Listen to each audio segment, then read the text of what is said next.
आदित्यनाथ जी का कहना है कि सर एक खास तबके का पॉपुलेशन बढ़ता जा रहा है देश में और अनार्थिक सिचुएशन पैदा कर सकता है। उत्तर प्रदेश के मुख्यमंत्री ने एक शब्द का इस्तेमाल किया, मूल निवासी।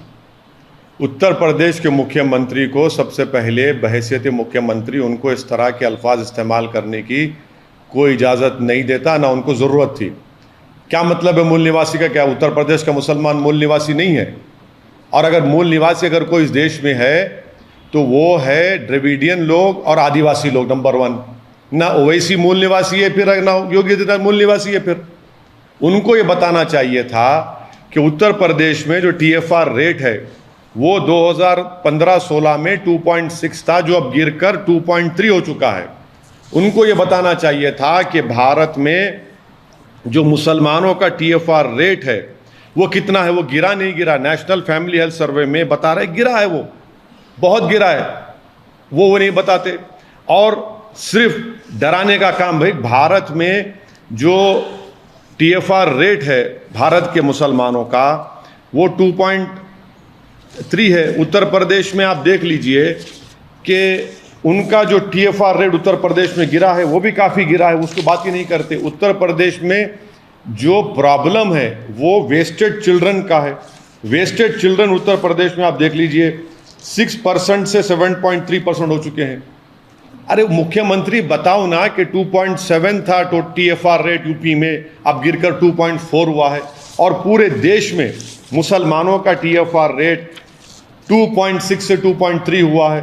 पूरे देश में सबसे ज़्यादा अगर कोई कॉन्ट्रासेप्टिव इस्तेमाल करता है तो मुसलमान है, वो NFHS कहता है, उस पर भी आप बात नहीं करते।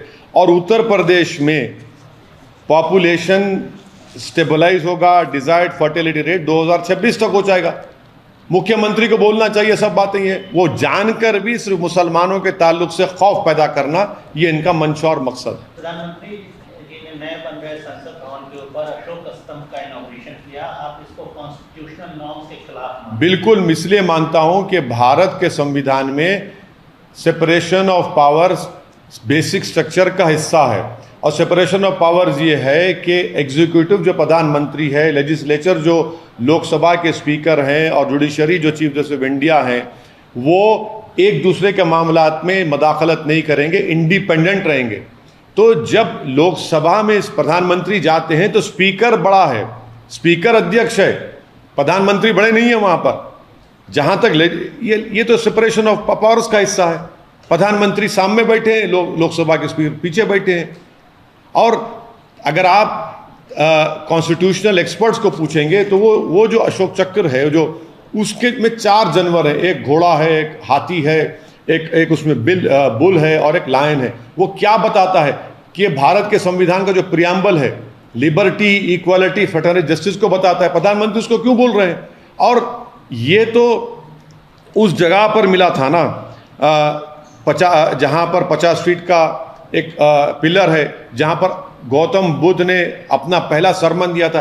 अरे भाई, कोई बौद्ध मजहब के जिम्मेदारों को बिठा लेते कम से कम, ताकि लोग याद रखते कि गौतम बुद्ध ने उस जगह पर खड़े होकर अपना पहला सरमन दिया था। सर, बीजेपी ने अभी अपना नेशनल एग्जीक्यूटिव किया है यहाँ पे तेलंगाना हैदराबाद शहर में। 2 दिन का नेशनल एग्जीक्यूटिव का, बड़े बड़े नेता प्रधानमंत्री खुद आए। कहा ये माना यह जा रहा है कि बीजेपी मिशन साउथ पे काम कर रही है 2024 के जनरल इलेक्शन के लिए, और तेलंगाना पे उनकी खास नजर है 2023 की असेंबली के लिए। मिशन साउथ, मिशन तेलंगाना पे बीजेपी काम कर रही है। आप इस पूरे बीजेपी के ये जो एफर्ट है साउथ में अपने एक्सपेंशन को कैसे देखते हैं? नहीं, देखिए, देश में जो बेरोजगारी एक बहुत बड़ा मुद्दा बन चुका है, उसकी सरासर जिम्मेदारी प्रधानमंत्री की सरकार पर आयद होती है। पूरी विश्व में सबसे ज़्यादा नौजवान बेरोजगार हैं, कहाँ पर हैं? भारत में हैं।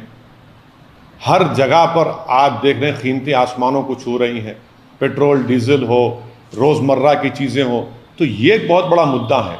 बीजेपी कोशिश ज़रूर कर सकती है, मगर मुझे यकीन है कि बीजेपी तेलंगाना में जो नफ़रत के पैगाम को आम कर रही है, वो तेलंगाना की आवाम उसको मुस्तरद करेगी, रिजेक्ट करेगी।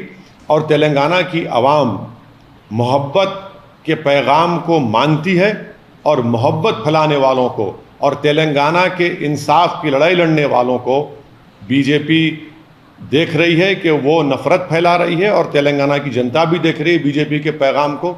और मुझे यकीन है कि तेलंगाना की आवाम नफ़रत को रिजेक्ट करेगी और तेलंगाना की हक़ की लड़ाई लड़ने वालों का साथ देगी। आपको लगता है सर नॉर्थ इंडिया में उत्तर भारत में बीजेपी सैचुरेशन पे, इसलिए वो दक्षिण भारत की तरफ रुख कर रही है, एक्सपेंशन की बात कर रही है? देखिए, कोई भी पॉलिटिकल पार्टी कहीं पर भी जाकर काम कर सकती है, मगर तेलंगाना की खासियत यह है कि ये स्टेट बना इसलिए बना क्योंकि अपने सेल्फ प्राइड के लिए और तेलंगाना की आइडेंटिटी के लिए, और ये बात बीजेपी नहीं समझ रही, ना बीजेपी को हजम हो रही है बात। साउथ का द्वार कहा जाता है, गेट कहा जाता है हैदराबाद और तेलंगाना को।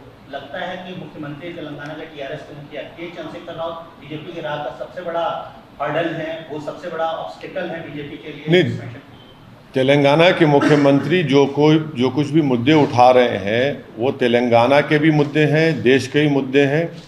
और तेलंगाना के मुख्यमंत्री एक स्टेट्समैन है और वो जानते हैं इन सब चीज़ों को, और वो सही बात कह रहे हैं और पूरा देश उनकी बात सुन रहा है। तेलंगाना की जनता उनके साथ खड़ी है। हाँ, जो कमज़ोरियाँ तेलंगाना में थीं, जैसा धरनी पोर्टल का, उसको रेक्टिफाई किया जा रहा है। जो कमज़ोरियाँ हैं हम भी मानते हैं, कमज़ोरियों को दूर करना का काम टीआरएस को करना चाहिए, और हम उम्मीद करते हैं कि उन कमज़ोरियों को और जो जनता की तकालीफ है उसको दूर करेंगे।